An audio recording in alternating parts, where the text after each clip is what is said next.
विधाता। पंजाब सिंध गुजरात मराठा द्राविड उत्कल वंग, विंध्य हिमाचल यमुना गंगा उच्छल जलधि तरंग।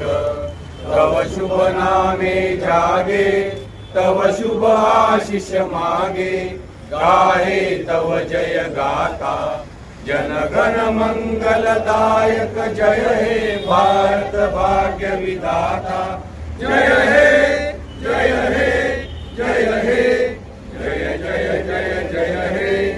भारत माता की जय, भारत माता की जय, भारत माता की जय।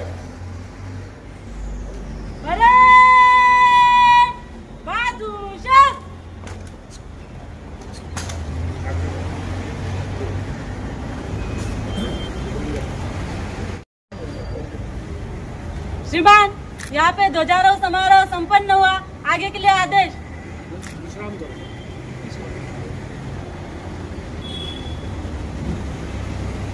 परेड विश्राम।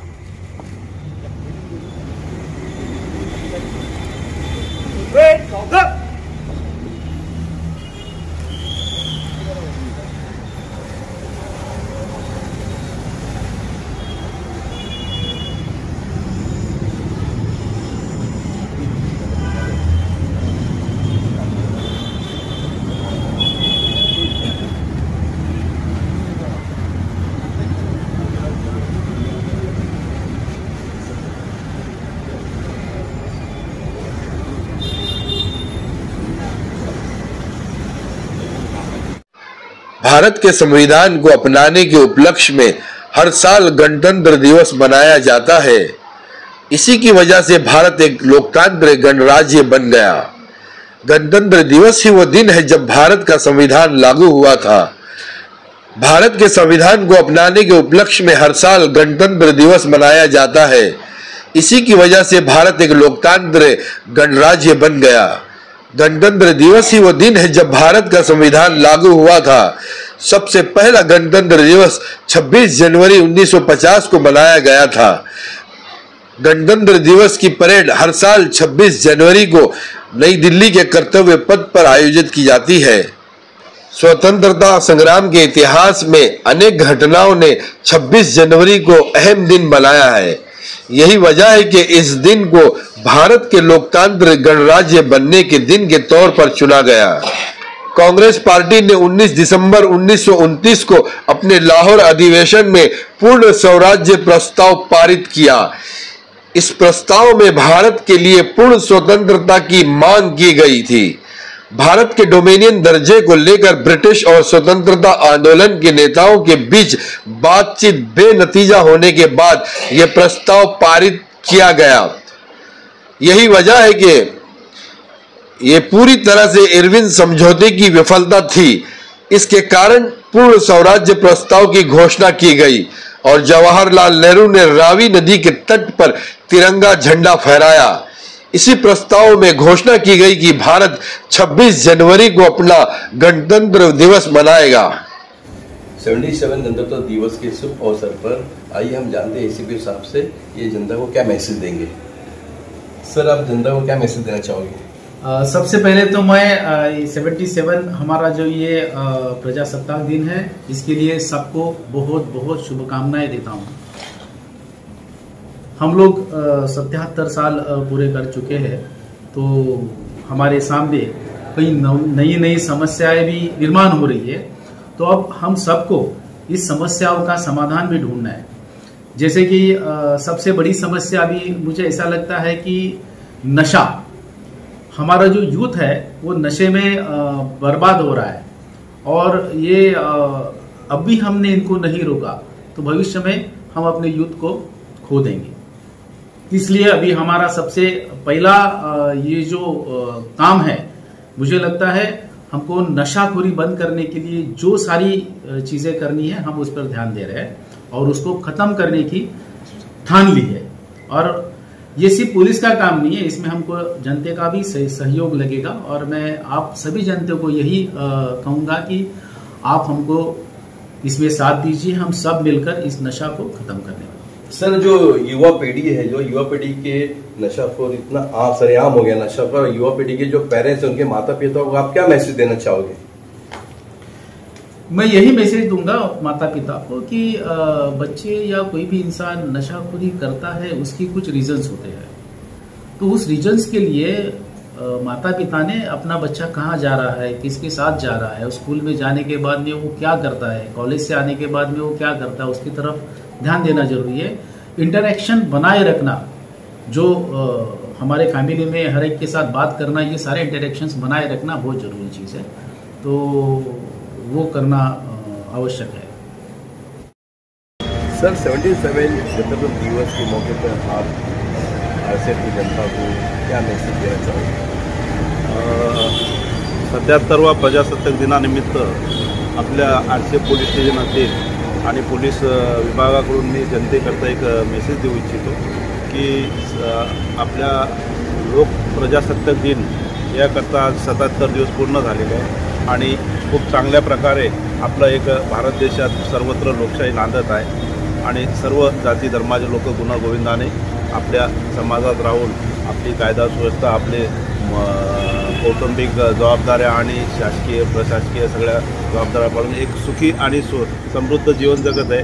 परंतु अलीकडच्या काळात आता मुंबईसारखं हे आपल्या मुंबईसारख्या शहरात जागतिक शहर आहे। जागतिक शहरात बाहेरून प्रत्येक राज्यातले लोक इथं व्यवसायानिमित्त येतात आणि इथं व्यवसायानिमित्त आल्यानंतर ते प्रत्येक घटकाचे वर्ग, प्रत्येक घटक आणि वर्गातील लोक इथं आहे। उच्च वर्ग, मध्यम वर्ग आणि गरीब वर्ग अशा तिन्ही घटकातले लोक इथं आहेत। परंतु आता असं निदर्शनास येते आहे की मुंबईत जे विकासाचे कामं झालेले आहे आणि विकासाच्या कामातून जे लेबर वर्ग आणि मध्यम वर्ग या ठिकाणी आलेला आहे त्यांच्या राहायचा खूप मोठा प्रॉब्लेम आहे। राहण्यामुळे तिथं लेबर वर्ग आल्यामुळे लेबरांना मिळेल काम, जिथं काम मिळेल तिथं राहतात, थांबतात आणि त्यामध्ये काय होतं आहे त्या गोष्टीचा काही जे समाजकंटक आहे, जे अवैध व्यवसाय करतात, जसं दारूचे आहेत। आता मुंबईत दारू पिऊन बरेच लोक फिरत राहतात किंवा एक फॅड म्हणून काही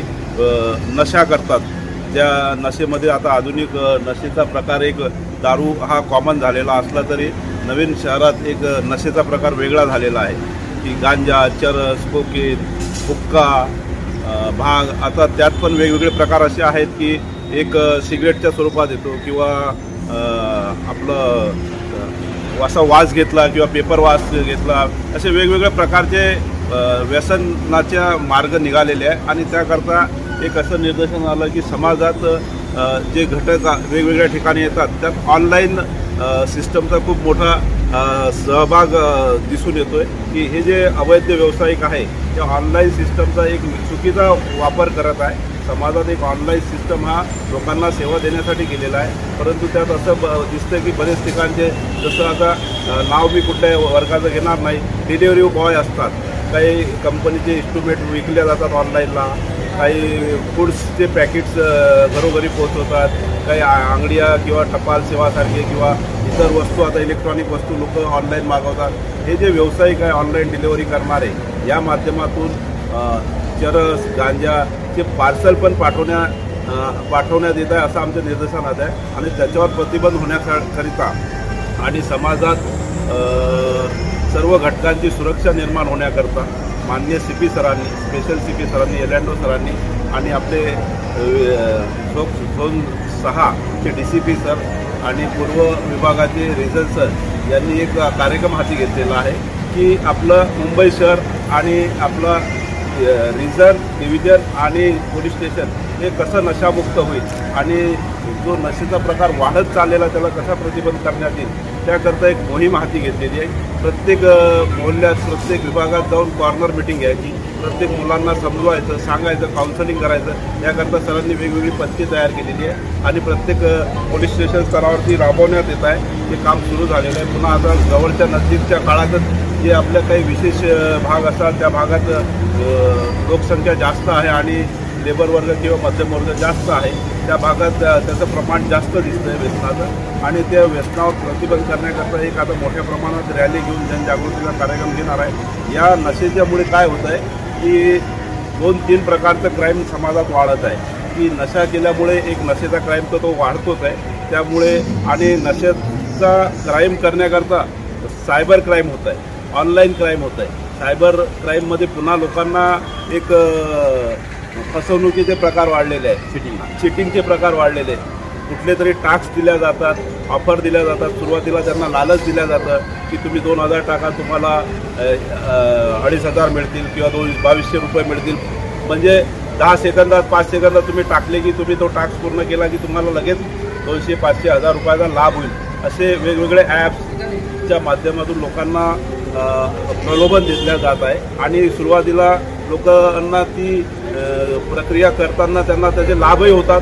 ते सुरुवातीला 8-15 दिवस, महिनाभर लाभ देतात आणि नंतर व्यक्तीचा एक स्वभाव, लालची स्वभाव आहे. साहजिक आहे, कुठलाही व्यक्ती असेल तर 2 पैसे जर 5-10 सेकंदात त्याला जर पैशाचा ग्रोथ होत असेल आणि त्याचं उत्पन्न वाढत असेल तर तो त्या लोभापोटी त्या घटनांना बळी पडतोय आणि नंतर त्याच्याकडे तो हीच गोष्ट त्याचे इष्टमित्र घरात वर्गात सांगतो आणि जवळची जास्त लाभ मिळावा, लवकर श्रीमंत व्हावं, चांगल्या सुविधा उपभोगता यावा या लालसेपोटी तो त्याच्याजवळ असलेली जमापुंजी त्या व्यवसायात गुंतवत राहतो.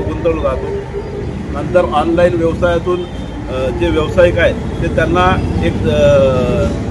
एक आशेवर ठेवतात की तुम्ही हा टास्क पूर्ण केला की आणखी वाढतील. त्यामुळे लोक लाखो रुपये त्यात गुंतवतात आणि एक लाखो रुपयाची रक्कम काही महिना 2 महिन्याच्या ठराविक कालावधीनंतर त्या कंपन्यांकडे गेली की ते कुठं गायब होतात, काय गायब होतात काहीही कळत नाही. मग लोक पोलिसांचा सहारा घेतात, पोलिसांकडे येतात. तोपर्यंत भरपूर गोष्टी निघून गेलेल्या असतात. तर अशा ऑनलाईन सायबर क्राईमही घडत आहे. वेगवेगळ्या फेसबुक, इंस्टाग्राम, व्हॉट्सॲप, ट्विटर हे असे सोशल मीडियाचे जे साधनं आहे हा स्वतःच्या फायद्याकरता वापरण्याकरता नाही की गुन्हे करणे किंवा गुन्ह्यांना बळी पडणे. तर हा प्रकार एक समाजात वाढत आहे. त्याच्यावर प्रतिबंध होण्याकरता तसेच त्या प्रकारातून नशेचा एक प्रोग्राम वाढतोय, पुन्हा या सायबर क्राईम वाढतोय आणि त्यानंतर नशा करत असल्यामुळे महिलांवर अत्याचाराचे प्रकार वाढत आहे.